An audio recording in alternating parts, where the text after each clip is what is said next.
اسی کے حوالے سے بات کرنی ہے۔ یہ صحابہ کا ایک کام تھا، ایک فریضہ تھا، جس نے یہ فریضہ ادا کیا ہے ہم اس کے یقیناً شکر گزار ہیں۔ تم چاہے ان سے حدیث لو یا نہ لو، ایسی ہستیاں نہیں ہیں کہ زمانے نے کہا کہ ہم نے آپ کو اقتدار نہیں دیا تو ہم آپ سے حدیث کیوں لیں، ہم آپ سے دین کیوں سیکھیں، دین کی باتیں کیوں سیکھیں۔ تو انہوں نے یہ سمجھ لیا کہ یہ ملت اسلامیہ قیامت تک بھٹکتی رہے گی اگر رسول کے اعمال و افعال ان تک نہ پہنچے۔ تو اچھا آج کے لوگ تو نااہل ہیں، لیکن وہ امانت دار تھے کہ امانت کو اس کے حقداروں تک پہنچانے کے لیے اس نے امانت کو ایسے مستحق ہاتھوں میں، اتنے مضبوط ہاتھوں میں منتقل کیا کہ نہ وہاں سے چھینی جا سکتی تھی، نہ امانت کو نقصان پہنچایا جاتا تھا۔ ایک نسل سے دوسری نسل، دوسری نسل سے تیسری نسل، اور ہم نے دیکھا کہ اسی خاندان کا چھٹا فرد ہے کہ وہ 4000 افراد کو سامنے بٹھا کر رسول کے اقوال سنا رہا تھا۔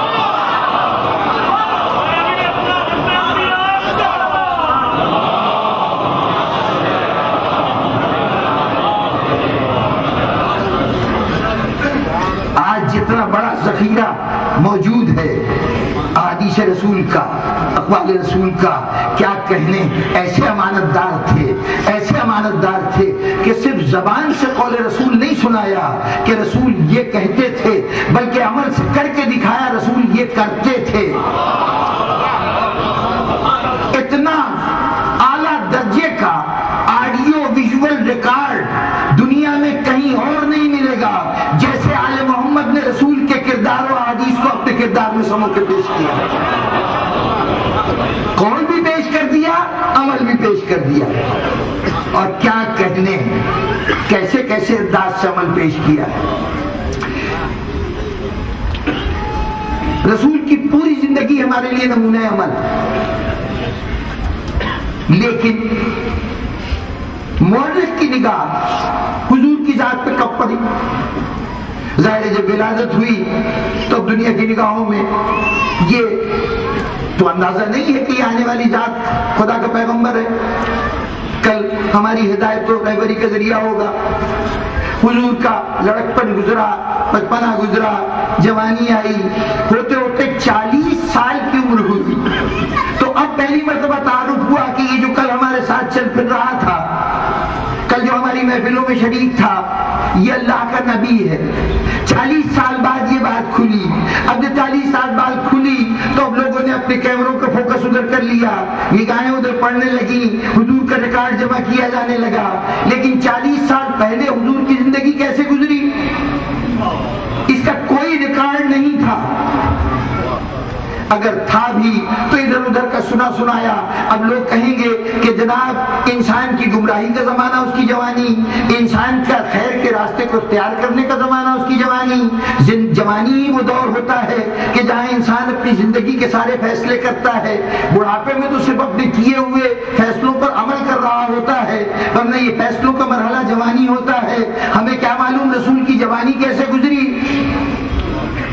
ہمیں کیا معلوم کہ رسول کا طرز عمل جوانی میں کیا تھا۔ تو اللہ نے کہا، اور یوں کہوں کہ آل محمد نے کہا کہ دیکھو اگر رسول کی جوانی کو تم نے نہیں دیکھا تو اللہ نے خصوصی اہتمام کیا کہ ایک ایسا جوان پیدا کر دیا جائے کہ جو کردار رسالت کی مکمل تصویر ہو۔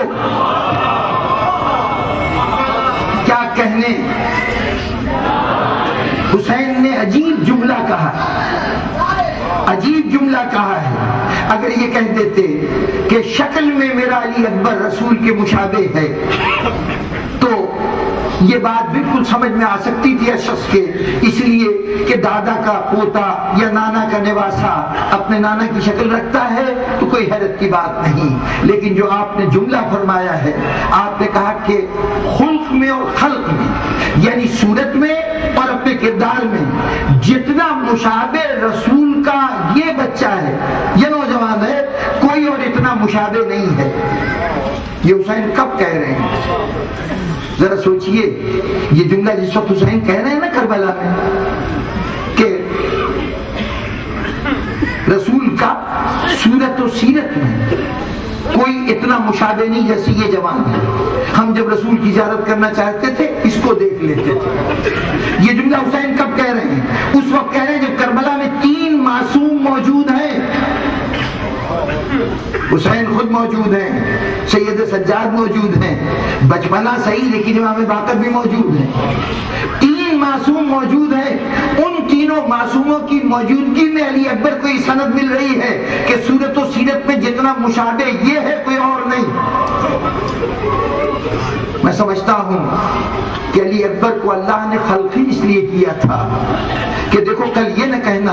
کہ ہم نے رسول کی جوانی تو دیکھی نہیں، اور ایک رسول کی جوانی کی تصویر ہم خلق کر رہے ہیں۔ حضرت علی اکبر کے احوال بہت کم ملتے ہیں تاریخوں میں، لیکن ایک جملہ ملتا ہے کہ بہت سے لوگ جو مدینے کے باہر کے لوگ تھے، بعد میں ایمان لائے تھے حضور کے دنیا سے پردہ کر جانے کے بعد، وہ اکثر مدینے آیا کرتے تھے، حسین کے دروازے پہ دستک دیا کرتے تھے کہ سنا ہے کہ رسول کی ایک تصویر آپ کے گھر میں ہے، ہم اس کی زیارت کرنا چاہتے ہیں۔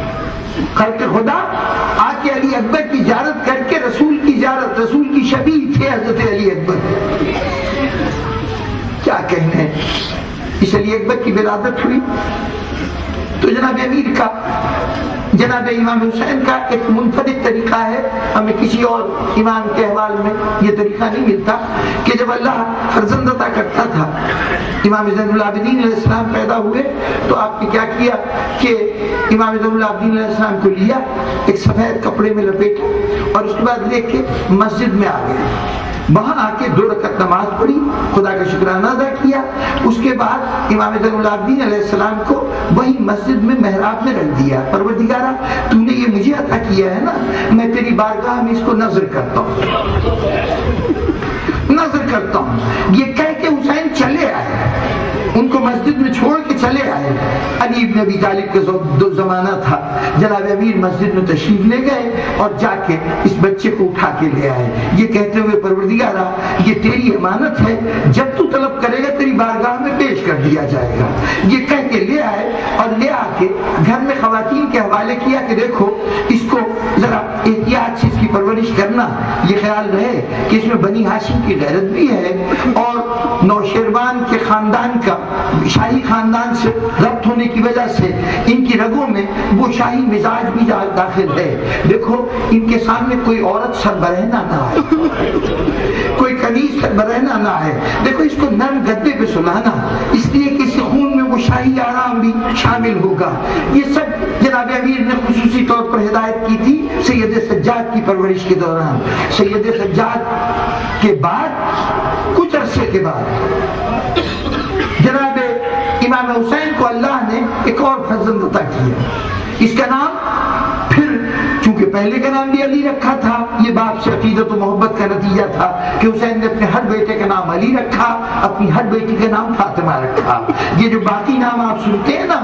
سکینہ سنتے ہیں، صغرا سنتے ہیں، کبرا سنتے ہیں، یہ فاطماؤں میں ان شناخت کے لیے اس کے ساتھ یہ لفظ لگائے گئے تھے، ورنہ ساری بچیوں کا نام فاطمہ تھا، سارے بیٹوں کا نام علی تھا۔ اب اللہ نے دوسرا علی عطا کیا، حسین کی تو رسم یہ تھی علی پیدا ہوئے علی اکبر، تو اب حسین لے کے گئے اور اسی طرح مسجد میں لے جا کے رکھ دیا۔ پروردگارہ یہ بھی تیری بارگاہ میں نظر ہے، یہ کہہ کے پلٹ آئے، اب علی تو تھے نہیں لیکن علی جیسی علی کی بیٹی موجود تھی۔ زینب نے سر سے پیر تک اپنے کو چادر میں ڈھانپا، مسجد میں آئی، پروردگارہ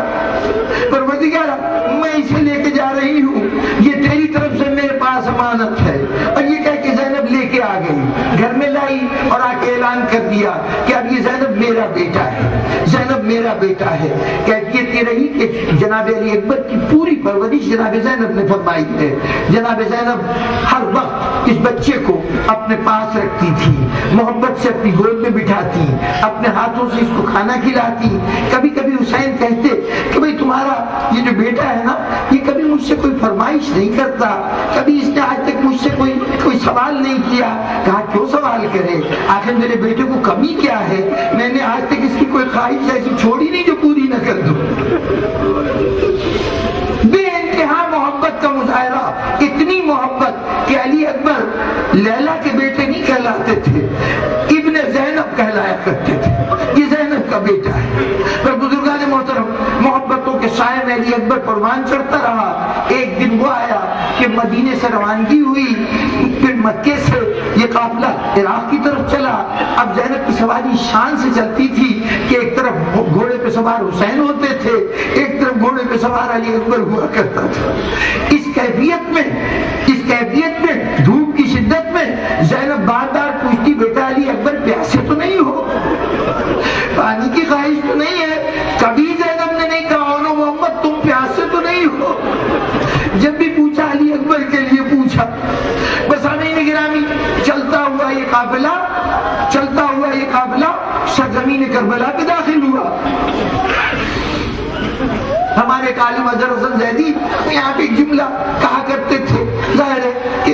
یہ قیاسی جملہ ہے، تاریخ کا جملہ نہیں، لیکن یہ کہ انسانی جذبات کو سامنے رکھتے ہوئے بڑا فطری لگتا ہے کہ حسین نے جب کربلا کی پوری زمین خریدی نا بنی اسد سے، یہ تو آپ جانتے نا کہ حسین نے پہنچ کے وہاں پر پوری زمین کی قیمت ادا کر دی تھی، تو وہ کہتے ہیں کہ اس وقت زینب نے کہا ہوگا کہ بھائی یہ زمین میں سے تھوڑا سا حصہ میرے علی اکبر کو بھی دے دو،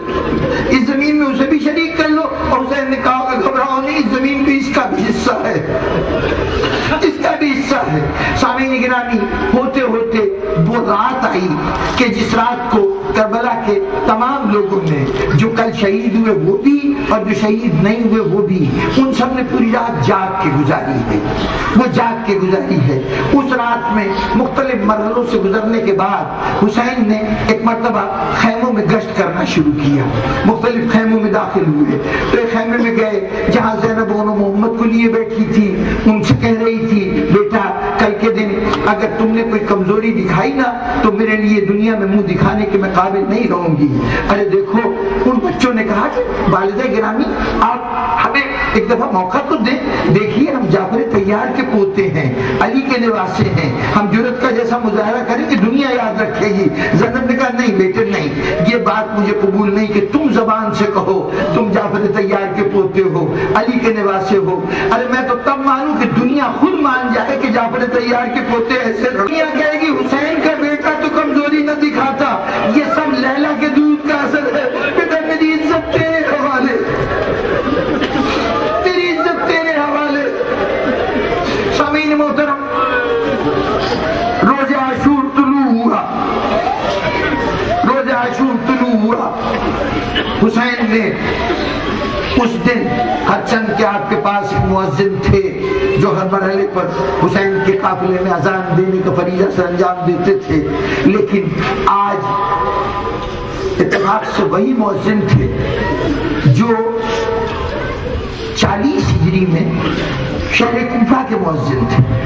اور جنہوں نے آ کے جناب امیر کو دروازے پہ دستک دے کے یہ کہا تھا مولا اجازت ہو تو اب صبح کا وقت ہو رہا ہے میں اذان دے دوں، تو جناب امیر نے کہا کہ نہیں آج اذان میں دوں گا۔